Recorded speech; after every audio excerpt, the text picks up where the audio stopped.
तो इस कॉलिजन वाले जो गेम है, इस चीज़ को समझने के लिए आपको दो वर्ड को समझना होगा, मतलब दो लॉ से आप इसको हैंडल कर सकते हैं। एक का नाम है law of conservation of momentum और दूसरा का नाम है law of conservation of energy या kinetic energy, law of conservation of energy. तो कुछ पॉइंट आपको कॉलिजन में किसी भी टाइप में है तो इतना थ्योरी पार्ट तो आपको दिमाग में रखना है। जैसे इलास्टिक कॉलिजन है तो इसमें क्या, सबसे पहले यहाँ पर ये वर्ड याद रखोगे कि ये इस टाइप का कॉलिजन होता है जहाँ पर लॉस ऑफ काइनेटिक एनर्जी नहीं होता है, there is no loss of kinetic energy. दूसरा बात, यहाँ मोमेंटम आपका कंजर्व होगा, मतलब law of conservation of momentum लगा सकते हो। जो बॉडी में बिफोर कॉलिजन जो मोमेंटम होगा, आफ्टर कॉलिजन भी वही मोमेंटम होगा। टोटल एनर्जी कंजर्व होगा, काइनेटिक एनर्जी भी कंजर्व होगा, और इस कॉलिजन में जो फोर्स इन्वॉल्व होगा, दो बॉडी के बीच में आपस में टक्कर होगा, वहाँ पर जो भी फोर्स आएगा वो कौन सा फोर्स आएगा, कंजर्वेटिव फोर्स आता है। इसी में दूसरा टाइप का जो इन इलास्टिक कॉलिजन है उसमें यहाँ साफ साफ लिखा हुआ है loss of kinetic energy loss करेगा, मोमेंटम, लेकिन यहाँ पर भी आपका मोमेंटम कंजर्व रहेगा, टोटल एनर्जी कंजर्व रहेगा। लेकिन चूंकि यहाँ पर लॉस ऑफ काइनेटिक एनर्जी लिखा हुआ है, इसीलिए हम यहाँ पर लिख सकते हैं कि काइनेटिक एनर्जी कंजर्व नहीं रहेगा। और ये तभी हो सकता है जब कौन सा फोर्स इन्वॉल्व हो इसमें, जब ये कॉलिजन हो रहा है कौन सा फोर्स इन्वॉल्व हो, नॉन कंजर्वेटिव फोर्स, जो कि आप जानते हैं नॉन कंजर्वेटिव फोर्स कौन सा आता है, फ्रिक्शन आता है। तो फ्रिक्शन क्या करेगा, लॉस ऑफ काइनेटिक एनर्जी लाने का काम करेगा, और वो किस कैटेगरी में जाएगा, इन इलास्टिक कॉलिजन। ठीक है, तो यहाँ पर कौन सा बॉडी इलास्टिक कॉलिजन है, कौन सा बॉडी इन इलास्टिक कॉलिजन है, कौन सा बॉडी परफेक्टली इलास्टिक कॉलिजन है या परफेक्टली इन इलास्टिक कॉलिजन है, इस चीज़ को हम लोग कैसे फाइंड करते हैं, तो एक रेशियो से फाइंड करते हैं, और उस रेशियो का नाम होता है कोएफिशिएंट ऑफ रिस्टिट्यूशन। ठीक है, ये रेशियो क्या बतलाते, कैसे निकाला जाता है, change in velocity after collision divided by change in velocity before collision. आपको रेशियो डिवाइड करके देखना है। आफ्टर कॉलिजन वेलोसिटी का रेशियो होगा, ऊपर में भी वेलोसिटी निकालना है, नीचे में भी वेलोसिटी निकालना है, दोनों वेलोसिटी को आपस में डिवाइड कर देना है। जो वैल्यू आएगा उससे आप टाइप ऑफ कॉलिजन को पहचान सकते हैं, और इस टॉपिक को हम लोग कहते हैं कोएफिशिएंट ऑफ रिस्टिट्यूशन। ये इसका फॉर्मूला हुआ। आफ्टर कॉलिजन, ये बिफोर कॉलिजन। वेलोसिटी जरूर है, लेकिन याद रखिएगा ये आफ्टर कॉलिजन का है और ये बिफोर कॉलिजन का है। अगर इसका वैल्यू 0 आता है आपका, अगर वैल्यू 0 आता है बच्चा, तो ये परफेक्टली इन इलास्टिक कॉलिजन होगा, परफेक्टली इन इलास्टिक कॉलिजन। अगर ई का वैल्यू 1 होगा तो परफेक्टली इलास्टिक कॉलिजन होगा। लेकिन नेचर में हमको क्या देखने को मिलता है, ये दोनों कम ही देखने को मिलता है, और ये आपको देखने को रियल लाइफ में, आपको प्रैक्टिकल लाइफ में देखने को मिल जाएगा। 0 से ज़्यादा और 1 से छोटा, मतलब 0.2, 0.3, 0.5 ऐसे आपको देखने को मिल जाएगा। क्लियर है? यहाँ तक थ्योरी पार्ट आपको समझ में आया? या परफेक्टली इलास्टिक कॉलिजन का कुछ एग्जांपल बताइए, तो इसका एग्जांपल हो सकता है। इसका एग्जांपल में परफेक्टली इन इलास्टिक कॉलिजन तुम मड में देख सकते हो। मान लो कोई कीचड़ एक पत्थर को मारते हो, वो जा कर के उसी में चिपक जाता है, वहाँ मोशन बंद हो जाता है, पूरे तरह से मोशन बंद हो जाता है। तो वो जो मड में जो पत्थर मारते हो, कीचड़ में जो पत्थर मारते हो, तो वो किस तरह का एग्जांपल हो जाता है, परफेक्टली इन इलास्टिक कॉलिजन का। परफेक्टली इलास्टिक कॉलिजन कहाँ देखने को मिलता है? परफेक्टली इलास्टिक कॉलिजन आपका न्यूक्लियर चैन रिएक्शन में आपको देखने मिलेगा। जब आप किसी भी यूरेनियम जैसे बोलते हैं उसका न्यूक्लियर को तोड़ते हैं, तो वहाँ पर भी कॉलिजन होता है और चैन रिएक्शन की तरफ वो बढ़ता है। तो वो किस टाइप का कॉलिजन होगा? परफेक्टली इलास्टिक कॉलिजन होगा। और आपको रोड पर जो एक्सीडेंट आपको देखने को मिलता है वो किस में आएगा? इलास्टिक और इन इलास्टिक के बीच में उसका वैल्यू हमेशा 0 और 1 के बीच में रहेगा। ठीक है, क्लियर है? अब एग्ज़ाम के लिए हम लोग को क्या पढ़ना चाहिए? एग्ज़ाम के लिए इसमें इलास्टिक कॉलिजन लेकर के चलेंगे, इलास्टिक कॉलिजन इन 1 डायमेंशन, इसमें करके देखेंगे। और हम लोग देखेंगे टारगेट हमारा क्या रहेगा। 3 टारगेट रहेगा। पहले तो हम जो लिख रहे हैं इलास्टिक कॉलिजन इन 1 डायमेंशन, तो सबसे पहला चीज़ तो ये टारगेट में रहेगा कि आप प्रूव करो कि ये इलास्टिक कॉलिजन है, नंबर 1। दूसरा क्या रहेगा कि टकराने के बाद दो बॉडी के बीच में टकराहट हुआ है तो पहला बॉडी का वेलोसिटी जरूर चेंज करेगा, दूसरा बॉडी को भी टकराने से वेलोसिटी चेंज करेगा। मतलब फाइनल जो वेलोसिटी v1 और v2 के रिस्पेक्ट में हम जो लेंगे वो कितना होगा, उसका कोई फार्मूला आपको देना पड़ेगा, ड्राइव करना पड़ेगा। क्लियर है? और ये पूरा गेम को कैसे ड्राइव करेंगे, ये डेरिवेशन को with the help of momentum और काइनेटिक एनर्जी। टोटल एनर्जी भी ले सकते हैं लेकिन इसमें काम थोड़ा बढ़ जाएगा, क्योंकि टोटल एनर्जी के लिए आपको पोटेंशियल एनर्जी भी चाहिए, काइनेटिक एनर्जी भी चाहिए, फिर उसको जोड़िएगा तो ये थोड़ा काम बढ़ जाएगा। तो आप एक लॉ का बात करेंगे तो law of conservation of momentum लेंगे और काइनेटिक एनर्जी लेंगे। इस दो लॉ से हम पूरे कॉलिजन चैप्टर को, टॉपिक को कवर अप कर सकते हैं। ठीक है, तो यहाँ तक आपको समझ में आया। ये आपका थ्योरी का क्लासेस था, अब हम डेरिवेशन की ओर चल रहे हैं। तो इसके लिए हम दो बॉडी बना रहे हैं, ये आपका बी हो गया, ए हो गया, बी हो गया, दोनों बॉडी यहाँ टकराया है, ये तुम्हारा ए हो गया, बी हो गया, यहाँ वेलोसिटी u1 हो गया, ये तुम्हारा u2 हो गया, ये आपका v1 हो गया, ये आपका v2 हो गया। ठीक है, ये भी आपका बॉडी ए और बी है, इसका मास m1 हो गया, इसका मास m2 हो गया, m1 हो गया, m2 हो गया, m1 और m2। ये कब का है? बिफोर कॉलिजन के समय का है। ये ड्यूरिंग कॉलिजन के वक्त का हम फिगर बनाए हैं, कॉलिजन। और ये वाला बच्चा तुम्हारा आफ्टर कॉलिजन। लेकिन थोड़ा सा रियल लाइफ में हम लोग देखते हैं कि क्या होना चाहिए। अगर ये बॉडी इससे जाकर टकराएगा, ये तभी टकरा सकता है जब u1 ज़्यादा हो u2 से। टकराने के बाद का क्या कहानी होगा कि v1 का स्पीड घट जाएगा और v2 का स्पीड बढ़ जाएगा, क्योंकि ये पीछे से जिस तरह का टक्कर हो रहा है आपको साफ देखने में, ये इसको हिट करेगा तो इसका वेलोसिटी बढ़ जाएगा और इसका वेलोसिटी घट जाएगा। और इसमें क्या होगा आपको देखने को मिलेगा, इसमें आपको एक्सीडेंट करवाने के लिए, कॉलिजन करवाने के लिए इसका स्पीड ज़्यादा होना। अगर ये स्पीड ज़्यादा रहेगा तो ये आगे की ओर निकल जाएगा। तो चलिए इसको बनाते कैसे हैं। पहला स्टेप लेते हैं, law of conservation of momentum का सहारा लेते हैं, मोमेंटम का सहारा लेते हैं। और यहाँ का momentum, initial momentum m1 u1 plus m2 u2 equal to, वो बराबर होगा। ये बराबर किस अनुसार से लिख रहे हैं? कंजर्व है, तो m1 v1 plus m2 v2।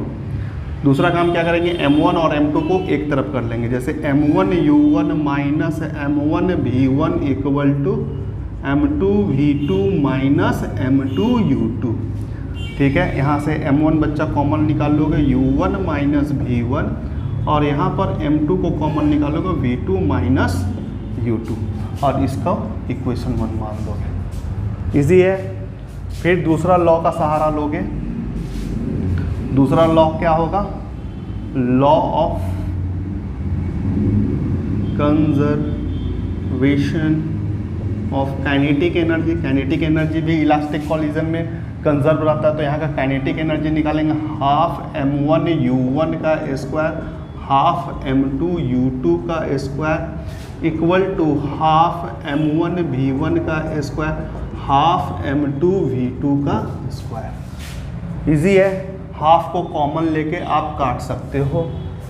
ठीक है, फिर वही काम करेंगे जो इसमें किए हैं, m1 को एक तरफ रखेंगे, तो m1 u1 का स्क्वायर माइनस m1 v1 का स्क्वायर, v1 का स्क्वायर इक्वल टू, यहाँ पर हो जाएगा m2 v2 का स्क्वायर माइनस m2 u2 का स्क्वायर। ठीक है, अब यहाँ से फिर m1 कॉमन ले लेंगे, तो u1 स्क्वायर v1 का square equal to m2 common लोगे तो v2 का स्क्वायर u का स्क्वायर। अब इसमें एक बार प्लस में एक बार माइनस में, u1 plus v1 u1 minus v1 m2 equal to v2 plus u2 और v2 माइनस u2, और इसको इक्वेशन 2 मानोगे। अगला स्टेप क्या करोगे, डिवाइड कर दोगे, डिवाइड 2 डिवाइडेड बाई 1। 2 का वैल्यू देख करके लिख लो, तो यहाँ पर 2 का लिखा हुआ है, अगर यहाँ पर 1 को डिवाइड कर देते हैं, जैसे 1 यहाँ पर क्या है बच्चा, देखो m1 है, ठीक है, m1 है, और आपका u1 माइनस v1 है, और यहाँ पर बच्चा m2 है, और यहाँ पर v2 माइनस u2 है, v2 माइनस u2 है। ये कट गया, ये कट गया, ये कट गया, ठीक है, ये भी कटा है। फ्रेश करके लिख दो, तो u1 plus v1 equal to v2 plus u2। एक तरफ ले आओ। लाते समय एक चीज़ का ध्यान देना कि ये वाला फॉलो होना चाहिए, क्योंकि सब्ट्रैक्शन का एक शॉर्ट नियम होता है कि ज़्यादा से कम को घटाया जाता है। तो u1 ज़्यादा है तो u1 u2 और v2 माइनस v1 सही है। अगर हम यहाँ पर इंटू 1 कर दें तो कोई दिक्कत नहीं होगा। अगर यहाँ इंटू है तो इधर क्या चीज़ में जाएगा, डिवाइड में जाएगा। तो 1 equal to v2 minus v1 equal to u2 minus u1। इसी को तो हम लोग e बोलते हैं, u1 और यहाँ u2। तो कोफिशिएंट ऑफ डिस्ट्रीब्यूशन यहाँ पर वैल्यू कितना आ रहा है, 1 का आ रहा है, जिससे ये साबित होता है कि ये वाला जो कॉलिजन है इलास्टिक कॉलिजन है। देखिए वैल्यू 1 आ रहा है, कोफिशिएंट ऑफ डिस्ट्रीब्यूशन का वैल्यू कितना आ रहा है, 1 आ रहा है। इससे ये साबित होता है कि ये किस तरह का कॉलिजन है, इलास्टिक कॉलिजन है। एक टारगेट पूरा हुआ है, नेक्स्ट टारगेट को हम लोग अब काम करने के लिए चल रहे हैं।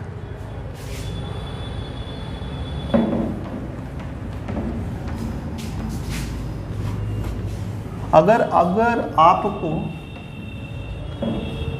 चलिए तो अगला टारगेट क्या है, हमको वेलोसिटी निकालना है। क्या निकालना है, वेलोसिटी निकालना है। v1 क्या होगा, v2 क्या होगा, इसको फाइंड करने का वेलोसिटी निकालना।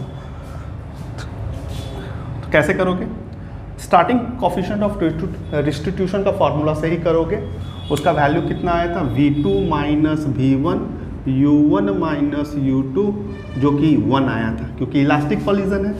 अब इसी यहीं से तुम क्रॉस मल्टीप्लिकेशन कर दोगे, v2 v1 equal to u1 minus u2। यहाँ से v2 का वैल्यू निकालोगे तो v1 equal to u1 minus u2। Box बनाकर रख लो। फिर law of conservation of momentum का सहारा लो। Law of conservation of momentum का सहारा लो। काइनेटिक से भी बन सकता है, लेकिन ये इजी पड़ेगा। काइनेटिक में क्या होगा, हाफ mv², तो v का स्क्वायर करोगे तो उससे अच्छा है, स्क्वायर से अच्छा है। और यहाँ पर momentum mass into velocity, square का झंझट नहीं है। तो इसी को फ़ायदा है तुम्हारा करने में। सभी तो कंजर्व है ही, तो इसी को क्यों ना किया जाए।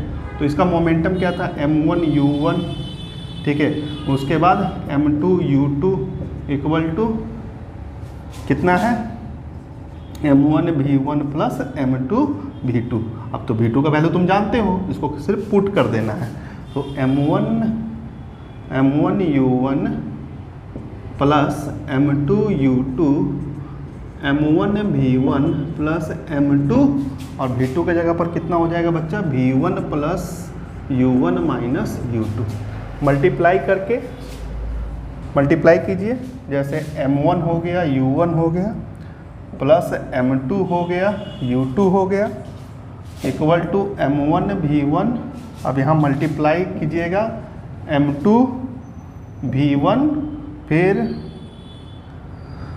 m2 u1, उसके बाद m2 माइनस में आएगा, माइनस है m2 u2।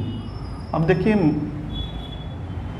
यहाँ पर भी m2 u2 है, यहाँ पर भी, इसको एक तरफ कर लो और v निकालना, उसको वहीं छोड़ दो। तो m1 u1 plus m2 u2 plus m2 u2 plus यहाँ पर माइनस m2 u2। क्लियर है, इस सबको एक तरफ ले आए। अब यहाँ पर जो बचा है उसमें v1 कॉमन निकल रहा है, तो m1 प्लस m2, इन दोनों को बच्चा जोड़ दो और इसमें से कुछ कॉमन निकल रहा है। यहाँ पर कुछ u1 होना चाहिए था, मल्टीप्लाई में चेक करो, यहाँ m2 u1 होना चाहिए। तो ये वाला आपका पोर्शन u1 है, ठीक है। चलिए आगे बढ़ते हैं। तो यहाँ पर m1 u1 प्लस 2 अच्छा पहले इसको लिख लेते हैं, -m2u1 + 2m2u2, ठीक है, ये हो गया। और यहाँ पर v1 = m1 + m2। अब देखो यहाँ पर u1 को कॉमन ले लोगे तो m1 - m2 + 2m2u2 / m1 + m2, और ये आपका v1 आ चुका है डेरिवेशन। एग्ज़ाम में कभी डेरिवेशन दे देता है, बहुत इजी, थोड़ा लेंदी है लेकिन इजी है, ठीक है। तो दूसरा निकालने मत जाइएगा, दूसरा के लिए एक ट्रिक है, उसको अगर आप यूज़ कर लेते हैं तो आसानी से बना लोगे। जैसे v2 कैसे निकालेंगे, तो v2 निकालने के लिए आप नॉर्मली ट्रिक यूज़ कर लो। जैसे जहाँ जहाँ 1 लिखा हुआ है ना वहाँ 2 कर दो, आ गया आंसर। जैसे v1 है तो v2 करो, u1 है तो u2 करो, m1 है तो m2 करो, -m1 करो, यहाँ पर +2 ये वाला लेटर चेंज करना है, m1 करो, u1 करो, / m2 करो, m1 करो। ये क्या आ गया बाबू तुम्हारा, 1 को 2 बना दोगे तो ये आपका v2 निकल जाएगा, ठीक है, क्लियर है, समझ में आया। लेकिन कभी कभी CBSE क्या करता है ना, टीचर्स क्या करेंगे कि आपको अगर CBSE स्टूडेंट है तो इसके केसेस पर आपको ध्यान देना है। इसका 4 केसेस होता है, जैसे 4 कंडीशन यहाँ पर दिया जाएगा। जैसे दोनों का अगर यहाँ पर बॉडी का मास अलग अलग लिया गया, अगर दोनों बॉडी का मास सेम हो तो क्या होगा, ये सब। तो ये सबसे बड़ा केस है कि स्पेशल केस आपको यहाँ ध्यान देना है, स्पेशल केस पर ध्यान देना। केस नंबर 1, केस नंबर 1 क्या है कि जब भी when 2 bodies of equal masses, अगर दोनों का इक्वल मास है, कहने का मतलब m1 और m2 दोनों m के बराबर है, तो यहाँ पर v1 और v2 पर क्या असर होगा। तो आप आंसर याद रखोगे, क्या होगा, वेलोसिटी एक्सचेंज कर जाएगा, वेलोसिटी एक्सचेंज कर जाएगा।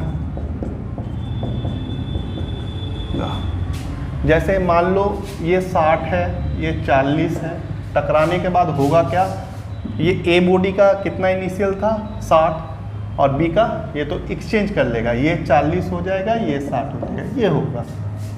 अब इस चीज़ को अगर आप देखना चाहते हो तो सिर्फ फार्मूला पर पुट कर लो, आपको पता चल जाएगा। देखो फार्मूला में पुट करके दिखा रहे हैं। पहला केस को ये मान लो v2 ले रहे हैं, v2 = u2, दोनों m सेम है, m - m + 2m, यहाँ पर बच्चा क्या होगा u, ठीक है, m u u1 होगा, और डिवाइडेड बाय यहाँ पर नीचे क्या है m + m होगा। ये देखो ये 0 हो गया, v2 = 0 + 2m u1, नीचे में 2m कट जाएगा, v2 = क्या आया u1। v2 किसका वेलोसिटी था, b का, u1 किसका था, a का। ये देखो एक्सचेंज कर गया। अगर हम जो लिखे हैं v2 = इस अनुसार से 60 होगा, देखो 60 तो लिखे, तो वेलोसिटी एक्सचेंज कर जाता है। जब भी दो बॉडी का मास इक्वल होता है तो वेलोसिटी क्या करता है, एक्सचेंज कर जाता है। क्या आपको समझ में आया। केस 2 कि मान लो पहला बॉडी A इक्वल मासेस का ही बात करें, A है वो u1 है, और दूसरा बॉडी B है, उसका इनिशियल वेलोसिटी 0 है, मतलब ये रुका हुआ है, लेकिन इसका मास वही है। अब जाकर के टकराता है तो क्या होगा, मतलब A और B पर इसका v1 और v2 क्या होगा। तो इसका भी मास सेम है, तो मास सेम है तो सर वेलोसिटी एक्सचेंज कर जाएगा। तो ये वाला बॉडी जो चल रहा था जिस स्पीड से ना, ये और ये वाला वेलोसिटी एक्सचेंज करेगा, तो ये हो जाएगा 0, यहाँ पर v1 होगा, ये वाला v2 होगा, ये हो जाएगा 0, और ये हो जाएगा तुम्हारा u1 के बराबर हो जाएगा, u1 के बराबर एक्सचेंज करेगा। फिर भी अगर तुमको नहीं है तो इसको पुट करके तुम देख सकते हो, u1 के बराबर हो जाएगा। ये होगा, ठीक है। अब तीसरा केस ऐसा हो सकता है, जैसे मान लो एक हाईवा है, ठीक है, और उसमें स्कूटी जा कर के हिट कर देगा, तो क्या होगा। एक हाईवा बहुत मैसिव बॉडी होता है और उसमें एक स्कूटी जा कर के हिट कर देगा, तो वहाँ पर क्या किस तरह का तुमको देखने को मिलेगा, कुछ आइडिया आ जाता है ऐसे। तो अगर ऐसा हिट करता है तो वहाँ पर हमको लगता है देखने को मिलेगा, हाईवा को तो कुछ होगा नहीं, तो इतना हैवी है, स्कूटी ही उल्टा डायरेक्शन में फेंका जाएगा, जिस तरह से टेनिस बॉल होता है। टेनिस बॉल को जैसे दीवार में मारते हैं, दीवार तो पीछे नहीं जाता है, दीवार को तो कुछ नहीं होता, वो रेस्ट में ही रहता है। हाँ, टेनिस बॉल उल्टा डायरेक्शन में आ जाता है, मतलब निगेटिव में आ जाता है। तो अगला टॉपिक केस नंबर 3 वही होगा। केस 3 अगर इस तरह का बोलता है कि ये बॉडी आपका छोटा है, ए है, निग्लिजिबल मास को कम मानते हैं, और ये वाला बॉडी बी है जिसका बहुत हेवी मास है, और ये u1 स्पीड से इसको हिट किया, और इसका भी हम u2 को 0 ले लेते हैं, ये 0 है रेस्ट में। तो ये बिफोर कॉलिजन का सिनेरियो हमने ये दिया, बिफोर कॉलिजन। तो आफ्टर कॉलिजन क्या होने वाला है इसमें हमको बताना है। बहुत इजीली बता सकते हैं, थोड़ा तो दिमाग लगा करके भी अपना बता सकते हैं। ये उल्टा होगा, मतलब हमको लग रहा है ए, और ये तुम्हारा जो बी है, ये क्या होगा, ये V1 और ये तेरा V2 अपने ही जगह रहेगा, उसको कुछ होने वाला नहीं है, रेस्ट रहेगा। हाँ, इसको होने वाला है, इसका डायरेक्शन माइनस u1 के ये में आ जाएगा, माइनस में आ जाएगा, इसी स्पीड में माइनस उल्टा है। क्या ये सही है या नहीं है, इसको चेक करते हैं। तो V1 का फॉर्म अब यहाँ पर हम लोग पुट करके देखते हैं। u2 तो तुम्हारा 0 है, तो ये वाला पोर्शन V1 इक्वल टू ये पोर्शन क्या हो गया, 0 हो गया, ये 0 हो जाएगा यहाँ पर, प्लस u1, अच्छा m1 यहाँ पर तुम्हारा m है, और ये हैवी, ये ज़्यादा उससे मास है, और यहाँ पर एक स्मॉल m है, एक कैपिटल M है। अगर मान लो m को, अगर m is greater than m है, तो m को, स्मॉल m को नेगलेक्ट कर दो, इसको नहीं मान के चलते, तो यहाँ निगेटिव आ गया, ठीक है। तब इसको सॉल्व करोगे तो माइनस u1m, और नीचे में m कट जाएगा, तो देख रहे हो माइनस में आ रहा है। तो V1 क्या हो गया है, -1, जो कि हम आपको बोल रहे थे। अब इसका उल्टा करके देख लेते हैं एक केस, ठीक है। अगर उल्टा करें, ये वाला ए बॉडी जो बहुत हेवी मास है, ये u1 से जा रहा है, और एक स्टेशनरी छोटा बॉडी है जो कि B है, जिसका मास स्मॉल m नेग्लिजिबल है इसके सामने में, वो भी रेस्ट में है, तो क्या होगा। तो इसको तो कुछ नहीं होगा। इसका अगर हम बात करें एक्सीडेंट होने के बाद क्या होने वाला है, तो थोड़ा सा फिर से आप सोचो कि क्या होगा यहाँ पर।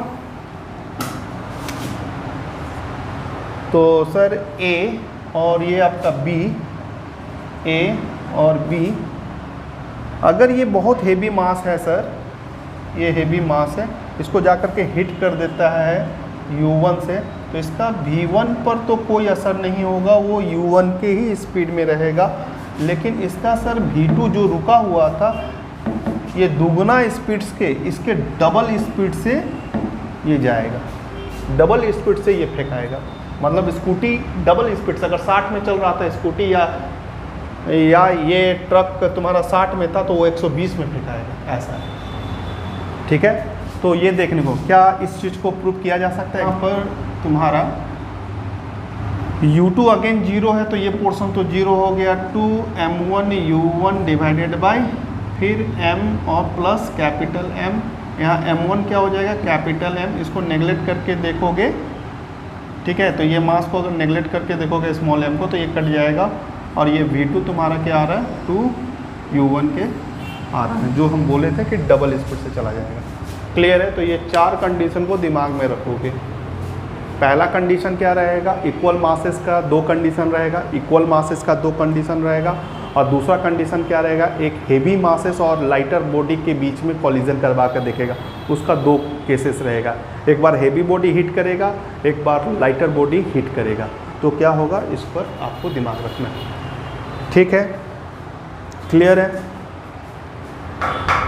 चलिए अगला टॉपिक क्या है, यहाँ पर 1 को हटा करके 2 डायमेंशन कर देंगे। क्या कर देंगे? 2 डायमेंशन, इलास्टिक कॉलिजन इन 2 डायमेंशन। सर 2 डायमेंशन कैसे होगा? जैसे कैरम खेलते हो तो कैरम में जब तुम सेंटर टू सेंटर हिट करते हो ना तो ये बॉडी एकदम सीधा जाता है, लेकिन अगर स्ट्राइकर जा करके इसको ऐसे मार देता है, हिट कर देता है, तो स्ट्राइकर इधर भागता है और ये वाला बॉडी इधर भागता है, तो 2 डायमेंशन हो गया। ठीक है, इसे क्या बोलते हैं? 2 डायमेंशन। हेड टू हेड अगर सेंटर टू सेंटर मिलता है तो यहाँ पर आपका कॉलिजन 1 डायमेंशन होता है, लेकिन अगर सेंटर लाइन नहीं मिलता है तो आपका कॉलिजन क्या हो जाता है? 2 डायमेंशन हो जाता है। तो इस टॉपिक पर अगर हम लोग बात करेंगे तो इलास्टिक कॉलिजन ही है लेकिन 2 डायमेंशन में।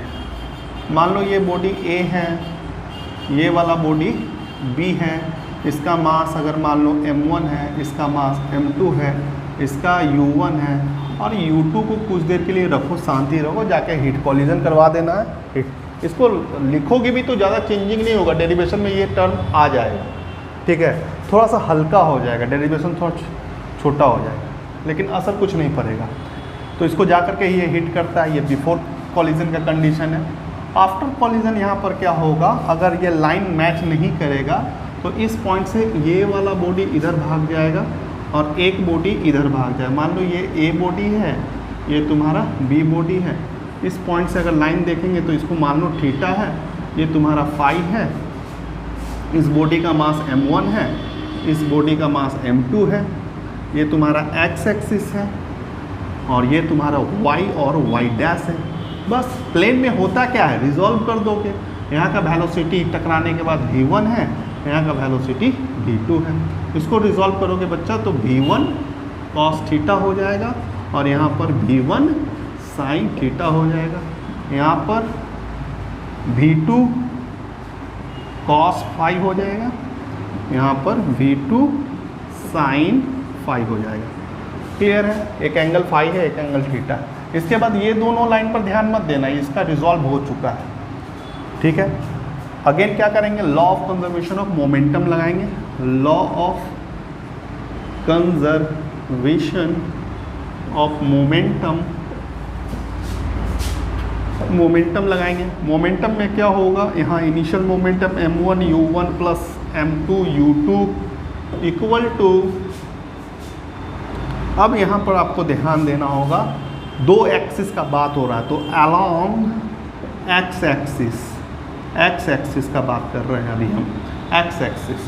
तो m1 u1 m2 u2 x में ही है और इसका मोमेंटम तुम्हारा देखो यहाँ पर वेलोसिटी है, तो m1 वेलोसिटी क्या लेगा, v1 cos थीटा, फिर क्या लोगे m2 प्लस m2 क्या लोगे, v2 cos फाई, ये लोगे cos फाई।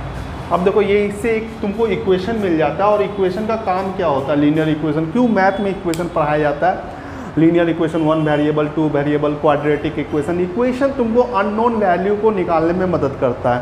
यहाँ पर जो भी टर्म है इससे तुम न्यूमेरिकल्स में इसको लगा करके कोई वैल्यू को सॉल्व कर सकते हो, ये फ़ायदा है। और एक इक्वेशन बन सकता है y एक्सिस में अलोंग y एक्सिस, तो उसमें तुम्हारा क्या हो जाएगा,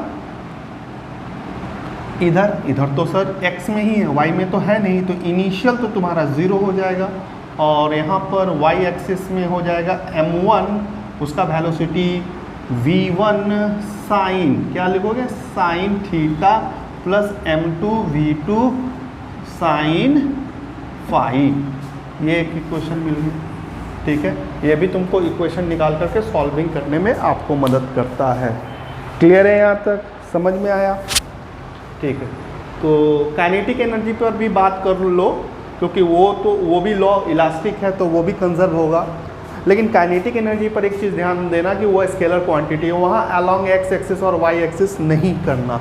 ठीक है, तो काइनेटिक एनर्जी का अगर बात करोगे तो लॉ ऑफ कंजर्वेशन ऑफ के काइनेटिक एनर्जी, तो उसके अनुसार से फॉर्मूला लगाओगे, हाफ m1 u1 का square plus half m2 u2 का स्क्वायर, और इसको लगाओगे हाफ m1 V1 का square plus half M2 V2 का स्क्वायर, हाफ हाफ लेकर के इसको काट सकते हो। ठीक है, ये आपका काइनेटिक एनर्जी का हो जाएगा। चलिए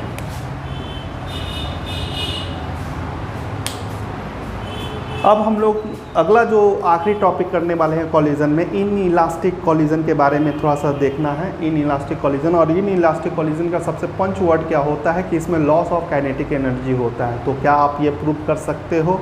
एकदम कर सकते हैं।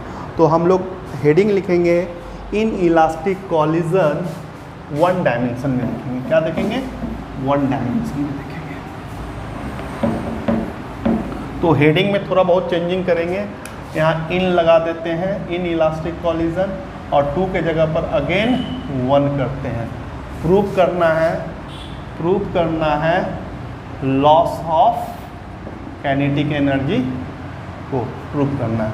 मान लो ये बॉडी A है, ये बॉडी तुम्हारा B है, ये V2 तुम्हारा 0 अगेन ले लो, ये तुम्हारा U1 है, इसका मास M1 है, इसका मास M2 है, ये जाकर के हिट करता है आफ्टर कॉलिजन। दोनों बॉडी साथ चलने लगेगा। क्या होगा?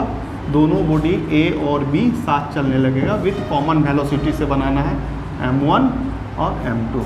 यहाँ तक समझ में आया? लिखोगे तो ये बिफोर कॉलिजन कर सकते हो, ये आफ्टर कॉलिजन का केस कर सकते हो। तुरंत law of conservation of momentum को ही यूज़ करेंगे क्योंकि वो हर जगह एप्लीकेबल है, चाहे वो इलास्टिक हो चाहे वो इन इलास्टिक हो। तो यहाँ पर हम सबसे पहले क्या यूज़ करने वाले हैं? Law of conservation of momentum.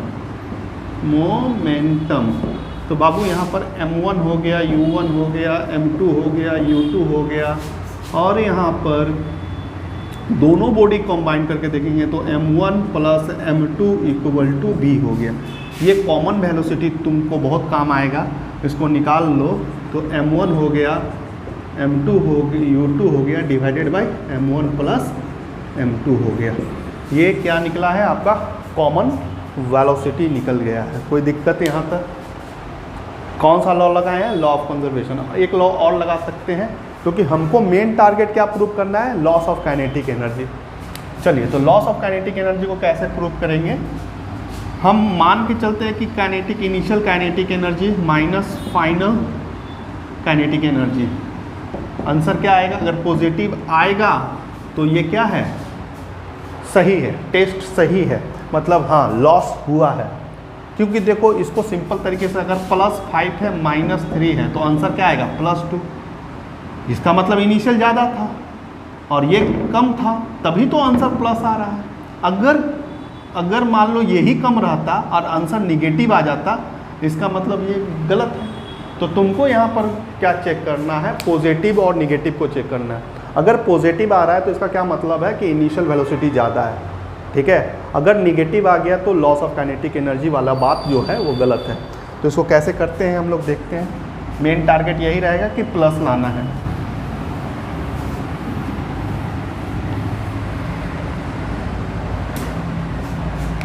चलिए प्रूव करते हैं। यहाँ पर A ले लेते हैं, इसका मास M1 ले लेते हैं, इसका वेलोसिटी U1 ले लेते हैं, दूसरा बॉडी B ले लेते हैं, इसका U2 को 0 ले लेते हैं, इसका मास को M2 ले लेते हैं।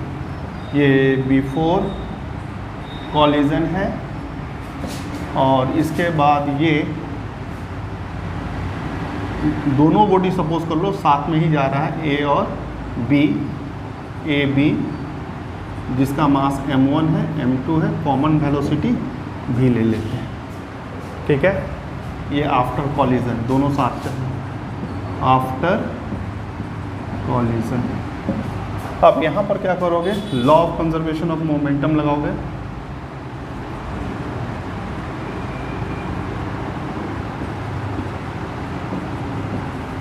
Law of conservation of momentum लगाओगे तो यहाँ M1 U1 प्लस M2 0 हो गया, 0 समझ लो। और यहाँ पर बच्चा कितना होगा? M1 भी प्लस M2 भी। तो यहाँ M1 U1 equal to M1 plus M2 भी कॉमन, तो यहाँ v इक्वल टू कितना आया m1u1 divided by m1 plus m2, ये कॉमन पोटेंशियल निकला with the help of law of conservation of momentum produce. लेकिन टारगेट क्या है, काइनेटिक एनर्जी का लॉस को निकालना। काइनेटिक एनर्जी का लॉस कैसे निकलेगा, इनिशियल काइनेटिक एनर्जी माइनस करेंगे फाइनल काइनेटिक एनर्जी। अगर लॉस हुआ है भी, ये हम ज़्यादा समझ के कर रहे हैं और ये कम है, तो आंसर हमारा अगर पॉजिटिव आता है तो ये लॉस सच में हुआ है। अगर आंसर में निगेटिव आता है इसका मतलब यही ऑलरेडी कम था, ये ज़्यादा था, तो निगेटिव नहीं आना है। अगर लॉस हुआ है तो पॉजिटिव में आंसर आना चाहिए।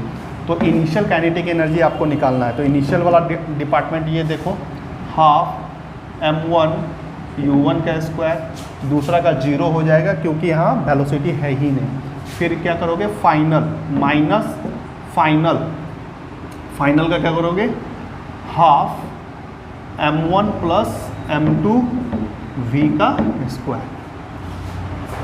ठीक है, दोनों बॉडी एक साथ है ना। आंसर क्या आना चाहिए, पॉजिटिव आना चाहिए। तो यहाँ इक्वल टू लेकर के देखते हैं, हाफ m1 u1 का square minus half m1 plus m2, और v का वैल्यू जो निकाले हो उसका यूज़ कर लो। तो यहाँ पर हो जाएगा m1 का स्क्वायर u1 का square m1 plus m2 whole square, तो एक कट गया बाबू। ठीक है, अब इसको देखो और छोटा कर सकते हो, 1/2 को कॉमन ही ले लो। तो अंदर में क्या आया, m1 u1 का स्क्वायर, ये तो कॉमन ले लिए हैं, माइनस m1 का स्क्वायर u1 का square divided by m1 plus m2, इतना आया। एलसीएम लेकर के चेक हो जाएगा और आंसर पॉजिटिव में ही आएगा। ठीक है, देखते जाइए, देखिए तो 1/2 एलसीएम ले रहे हैं, m1 u1 का square m1 plus m2 minus m1 का स्क्वायर u1 का square divided by m1 plus m2। ठीक है, इसको गुना करके चेक करो, हाफ इसको गुना कर रहे हैं तो m1 का स्क्वायर u1 का स्क्वायर m1 m2, ठीक है, u1 का स्क्वायर माइनस m1 का स्क्वायर u1 का स्क्वायर। बाबू ये और ये कट गया और कहीं भी निगेटिव का नामो निशान नहीं है, हर जगह तुम्हारा क्या मिल रहा है, पॉजिटिव। तो आंसर तुम्हारा पॉजिटिव है। हेंस वी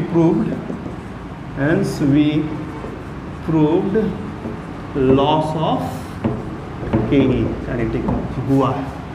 ठीक है, तो ये सब टॉपिक था आपका कॉलिजन का, 1 शॉर्ट वीडियो था, सभी एक साथ कंप्लीट हुआ इन्हीं लास्ट। तो इतना कॉलिजन में आपको पढ़ के जाना है। Okay, thank you.